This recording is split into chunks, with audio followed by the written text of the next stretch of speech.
And have to give a quick shout out to not only the kindergartners, but all the way through 5th grade at Fulton Elementary earlier this morning. Had pretty much the entire elementary school. Great hospitality. And if you'll notice, they do have some special hats on. And I will say, out of all the school visits I've ever done, this was the first group that ever sang happy birthday to me, because somehow they found out it was my birthday next week. So very much appreciate their hospitality and the visit today. They were a great group and I had a lot of fun.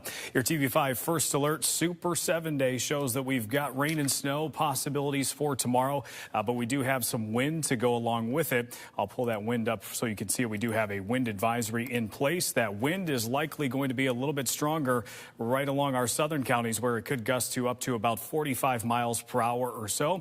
So if you plan on putting out the trash or something like that tomorrow, make sure that you're securing it as best you can.